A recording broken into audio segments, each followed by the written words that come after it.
Just about every shot that you have in a video project, and I'd even go as far as saying every shot, needs color correction. This isn't because you've necessarily done anything wrong, but as you start to put shots together, little changes become evident. Maybe it's that the weather conditions change slightly, or that the two shots just don't feel like they quite match. Well, color correction and color grading are two tasks that go a long way to make the footage feel like it belongs together. Let's go ahead and close the current project, and we'll open up a new project from folder 7. Select 7.1. In this case, I'm going to turn off track 2 for just a moment and take a look at just the interview. With this clip selected, click on Color to switch to a color correction workspace, and you'll see that new tools open on the right with the Lumetri Color panel. This panel is very similar to the controls in Lightroom. On the left here, you can click on Lumetri Scopes. This helps you see the color that's being used. My suggestion is click on the wrench icon and bring up a couple of tools. The Waveform RGB is useful, and the Vector Scope YUV. I'll turn off the HLS. And from this menu here, I can also adjust the brightness here to make it easier to see these. This helps me judge the exposure and the color. For example, I see in this shot that's very dark that we are pushing the shadows really far down. And I take a look up here in the highlights and I see a few spots where it's hitting 100. If we look at the scope here, this outside box describes the desired limit to saturation. So I see a few areas where the colors are a little too saturated. Well, that's okay if you're going to the web or broadcast. It's just going to have different standards. For the purpose of this class, I'm going to assume that you're just getting started with video and your primary delivery is the web. So we're not going to be quite as precise with adjusting color to broadcast legal standards. But there are a wealth of courses available if you'd like to check those out to learn more about color correction. We will make a compliant signal, but we're not going to be quite as meticulous, just a bit more creative. What I want to do now is apply a basic correction. Now, I'll teach you more about these tools in a moment, but I'll click on Basic Correction and click Auto. You'll see that it attempts to make some adjustments. Now, it lifted up the exposure quite a bit, but I think it went a bit far. So I'm going to back that off slightly so that the skin tones aren't quite as bright. But you see there with a value of about 1.0 that the shot does look brighter. I could toggle this on and off, and a lot of the areas that were lost in the face are recovered. Additionally, I can pull down the highlights a little bit so that his skin doesn't become clipped. And a little more lift to the shadows with a slight dip in black. You see it affects his shirt. If we toggle that on and off, it looks a lot better. One thing to realize though, that is as you adjust exposure, color is affected. When you brighten a shot, colors become washed out. When you darken a shot, they become more saturated. So I'll click on the Creative tab here and put a slight boost into the Vibrance to bring back the skin tones. If we go too far, you see some unnatural lighting there on the back panel. So let's take that up just a little bit with a slight boost in overall saturation. Again, if we toggle that off and on, the skin tones look pretty good, and I'm not seeing any excess color being introduced. Lastly, let's go to the vignette here and apply a vignette to darken the edges down a little bit. And we'll feather that and tweak the midpoint a little. You see it opens and closes. That looks good. If I toggle that off and on, I definitely like the way it's looking. Now you're going to learn more about all these tools, but this is a quick introduction to how the Lumetri panel works. And if you've ever used Lightroom or even a lot of the Photoshop tools, it should seem really familiar.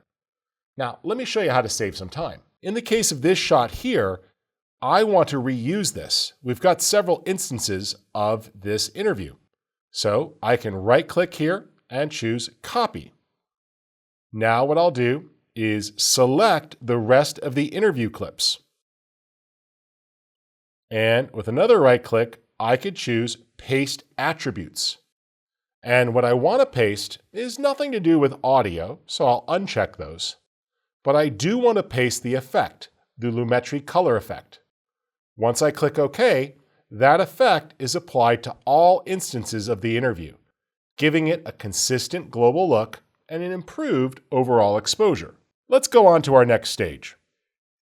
I'd like to dig deeper into the Lumetri Color effect. We'll start with the Basic tab for exposure, and now move on to our B-roll. You can continue working with your previous project, or close it, and open up 7.2 from the Lessons folder. Now, let's turn on Video Track 2 with the eyeball, and go to the first clip. In this case, I see that the shot is a bit dark. I'll click on Basic Correction, and choose Auto. And you see it lifts it up. However, it lifted it up a bit too far, so let's back that off to about 1.5 and pull down the highlights to try to recover the material outside the window. That did a nice job. Pulling the shadows the opposite direction, I can lift up some of the areas that were being lost. If we toggle the visibility, it's looking a lot better. Let's go to the next shot. In this case, it's the same condition, so I want to make this a little bit more similar. Let's go ahead and right-click here and choose Copy, and then select the next clip and choose Paste Attributes. And we'll paste just the Lumetri Color effect. Toggling between those, that feels to be a pretty good match. Let's go forward and take a look at the next shot. This one is definitely dark. I'll click Auto, but again, it has a tendency to overdo it. So don't be afraid to just manually dial this in. We'll put a little lift there in the shadows, but recover the highlights. And if needed, a slight change to contrast will take the differences between light and darks and maximize them a bit. If you need to, the white slider increases the area of the brightest spots, and the black slider makes the darkest spots darker. In this case, my black is not at 0. So I'm going to pull that down just a little bit and double click so it resets to 0, so I have a pure black. That looks good. If the shot seems to have a color hue, you could take the eyedropper here and click on something that's gray or white. This will analyze the color temperature of the shot and try to get a more natural white balance. Since this shot is used a few times in this environment, let's copy that. Now, we had other cameras in this environment, but they are similar in nature. This one and the one at the end. So let's paste that and paste the filter. I can now check it. That looks pretty good on the jib shot.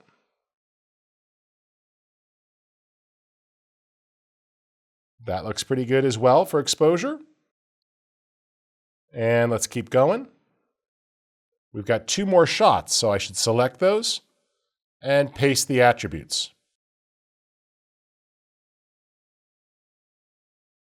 Just a little bright. So I'll open that up and drag down slightly. Go to the next one, make sure it's active, and drag down with a little bit more recovery on the highlights for the skin tone. Not too bad. Let's keep going. This shot looks pretty good. I'll try Auto. That seemed to do a nice job. We can check that on the scopes. Looks pretty good. Keep going from an exposure point of view. This one is really challenging. Notice how the bright area of the sky here is really bright, and the shadows are really dark. What we're going to need to do here is lift the shadows and recover the highlights. Now there's more detail, but we need a little bit of contrast here to expand that dynamic range. And we can play with the overall exposure and a little bit of blacks and whites. Now, if you look at that, you see that we can really fill in those shadows and bring back some of the details. This is also an example where some color will really help. All right, let's reuse that. Copy. Come to the next shot. And we're going to paste. But I suspect that it might overdo it. Let's see. Not too bad, just a little too much color. So we'll back that off. Good. We're almost to the end of the sequence. One more shot. Looks pretty good, just a little bit dark. So with that shot selected under Basic here, we can lift up the exposure slightly and recover the highlights so they don't blow out, and lift the shadows. Put a little more contrast in, and if we toggle that on and off, you can see the slight improvement in exposure. All right, we've made it through all the shots and have proper exposure. Let's move on to color. As you adjust exposure, you frequently need to go back and adjust color. Even if color was perfect, exposure changes affect color. This is why we fix exposure first. Additionally, if the lighting conditions weren't quite perfect or your camera wasn't set up correctly, you may need to fix a color cast issue that introduces an orangish or a bluish tint into areas like skin tones. You can continue working with your previous sequence or open up sequence 0703. Let's go back to the beginning of the sequence. You could do this by pressing the Home key or dragging. I'm going to zoom in a little bit and take a look at my first shot. This feels pretty good, but let's go to the creative section here and just put a little more color in. I see, for example, that Vibrance does a nice job of bringing out those greens and a little bit more in the skin tones. This one also feels a little washed out. You can see there, by adjusting this, we can make the colors richer. Again, trying to keep it within this boundary on the vector scope. Let's go to the next shot. Looks pretty good, just needs a little more color. And that really helps with the brick and the skin tones there, so they come through. Now this one looks off to me. Look at the color of his skin in the guitar here. This one has a very different light shining on it, and it just doesn't feel quite right. Now, we can do another comparison to make this easier. Let's switch to the RGB parade for a moment, and I can see the presence of red, green, and blue. If I look at this shot, you see it's very different. Clearly, we have a problem here. So, back up under Basic Correction, I could roll the temperature a little bit. Notice how this changes that balance, as well as tint. What's needed here is a slight shift in tint and temperature. Now, if we look at the skin tones and the color of the guitar, it's a much closer match. I see the green is still a little hot though. So let's roll away from the green to pull that down. And we'll pull down the temperature a little bit as well. There we go. Now, the difference between the two shots is much more similar, and I see a better match between the color of the guitar.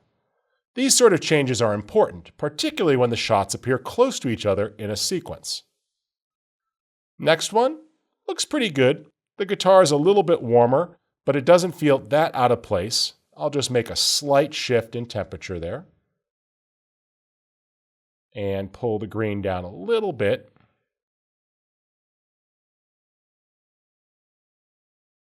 There we go. That looks better. We can compare the two. Yep. Let's go to the next shot. This one looks pretty good. I feel that the color is not bad overall, but we could bring out the color a bit in the trees with the Vibrance slider. You see it goes after the less saturated colors a bit more aggressively. Here's our next one here. Not bad. We already tweaked this, but it needs a little bit more. So from the creative section here, I see some great film stocks. And I'm going to choose some of these ones here for different treatments to the shot. You see that we can add some additional color. So for example, I could apply this gold rush, and it gives it a nice look. Using the intensity slider there, we can toggle that on and off, and you see a nice change in color. That was the low dynamic range one. Here is another option for high dynamic range. And that actually looks better because there's a wider dynamic range between the shadows and the highlights. Let's go to the next shot here and apply that as well. Gold rush, high dynamic range. We'll back off the intensity a little bit, not bad. And just pull down the exposure a little more. Not too bad. Little bit more contrast. And if we toggle that off and on, it's a nice change. We're almost to the end. This shot looks pretty good. I don't see any major issues with the color. And our final shot we previously fixed. It just needs a little bit more color to bring that out in the environment. And that looks great. Now that we've fixed color and tone, we can move on to some more advanced techniques to give a shot a better look. There are a few more controls inside of the Lumetri panel that I'd like you to get familiar with. These are fairly optional when you're just getting started, but they are quite powerful. You can continue working with the previous sequence, or open up 0704. One of the options I want you to explore is Vignette. This adds a darkening at the corner or a brightening, and it's quite useful to guide the viewer's eye as to where you want them to look in the shot. You can adjust the shape of the vignette as well as its feather. Notice how we can go from a circle to a rectangle to more of an ellipse. And with that gradual edge there, it adds some nice guidance to pull the eye to the right part of the frame. Now, vignettes don't work on all shots, but they are quite popular. Generally, though, you want to be very subtle with them. If someone says, "nice vignette," you've overdone it. In a shot like this, the vignette looks really fake. In fact, you might even brighten the edges a little bit for contrast. Looks good so far, no vignette needed. But I do want to take a look at the HSL secondary controls. These offer advanced controls for particular areas if you want to make special color correction. For example, we can eyedropper here on the skin tone, and it targets that area. Now with the checkbox, you can sort of see what's being affected. And this allows you to make adjustments to target a particular area for refinement. In this case, the hand and the neck of the guitar. Now, you'll see that we can make additional controls. For example, putting a little bit of extra sharpness into that area, or some improved contrast, or less, and that really helps bring out the hand. Similarly, you might want to take advantage of curves, and curves can be quite powerful. For example, let's take a look here at this hue versus luma area. I could take the eyedropper and click on the blue sky. Now I can easily pull down to darken that area. Don't overdo it though, but you can continue to add some additional points here, and we can make the blues just a little darker. And that does a nice job of emphasizing the sky. Notice how we put some contrast back into the clouds. That's quite versatile. Again, hue versus luma. We'll click here on the sky. If needed, add some more control points. And just pull down the blue sky to get an improved contrast between the sky and the clouds. And that's so much more interesting than the flat, blown out sky. Similarly, we can do hue versus saturation. Clicking on that same blue sky, and it adds control points here, so we can target the saturation of the sky to bring it out more. Again, notice the nice little shift there. with increased color for the richer sky. Off then on. These curves are very powerful and allow you to go after specific areas for precise refinement. This is one of the best tools in here, and I would argue is even more powerful than some of the tools that you'll find inside of photo editing applications. There we go, a nice shift. Now, this is quite versatile. And for example, we can do hue versus hue. If we don't want this to feel like spring, we can click right there on the vegetation. And now easily shift the colors to refine and make this look a little bit more like autumn. Notice how we pushed the green leaves into a nice fall brown. These curves are tremendously powerful, and the traditional curve you might be used to is also available. This allows you, for example, to apply a slight lift in the shadows and additional recovery in the highlights, giving it the classic S-curve shape. You've already learned under the Creative section about looks, and these can be added for style. Beyond this is just other simple controls that you can take advantage of to do additional color changes in certain areas. For example, adding a little bit more reds to the shadows, or blues to cool them down, which I actually think looks better given the blue backdrop. So, these controls are pretty powerful, and I invite you to continue to explore their options. Feel free to take a look at any remaining shots and give it any look or style that you feel. I think just a little vignette on these opening two shots should do the trick, but you are welcome to continue to explore these techniques and play with some of these tools.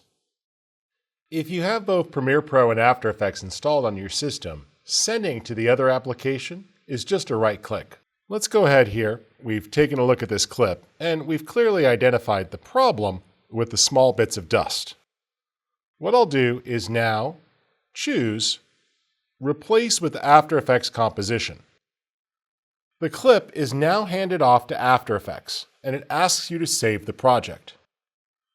What I want you to do is navigate to the exercise file. In here, go to your Common Media folder, select Project Files, and go to After Effects Projects. Give this a name. We'll call this Spot Removal. If there's already a project in there of the same name, that's okay. Go ahead and give yours a slightly different name, such as Spot Removal 2, and click Save. The clip is opened up into After Effects, and in fact, if you take a look, you'll see that the Lumetri Color effect came over as well, which is pretty cool. I'm going to turn that effect off for a moment so I can jump in here and fix the problems. Now, let's come down to the Content-Aware Fill. Now what I need to do is select the problem areas. So we'll zoom in, hold down the spacebar, and drag. And I see my two spots. Let's take the pen tool here and draw around that spot. We'll close the gap. And taking a look at that mask, I will set that to Subtract and adjust the feather a little bit. Let's do the same thing here around this one. Close the gap. And we'll set that to Subtract and adjust the feather. Now, in the Content-Aware Fill area, you see the two selected areas. We can also expand those if needed. And we're going to tell it to create this and fill it in. I'll click Generate Fill Layer. It's going to analyze that and attempt to create a new fill layer. You can track the progress here at the bottom. Given the length of the composition, it will take a few seconds to complete. And if your machine is a bit older, this might take a little while longer. But let's give that a second. Now, after that fill layer is done, it's rendering this out to smooth out the transition between the two shots. It's got the new fill texture, and it's got the video layer, and it's creating a smooth blend between those. There we go. Now all that's necessary is to get the Lumetri Color effect.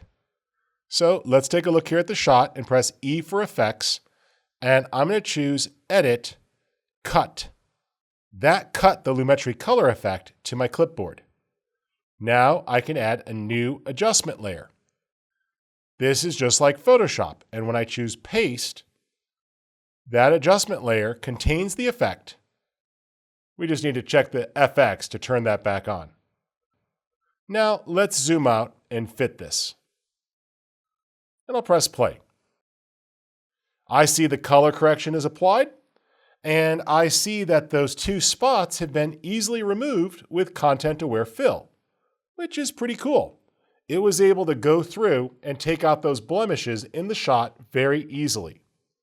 The preview is just loading the frames to my hard drive or to my RAM, and once this green bar is complete, the clip will play back smoothly in real time.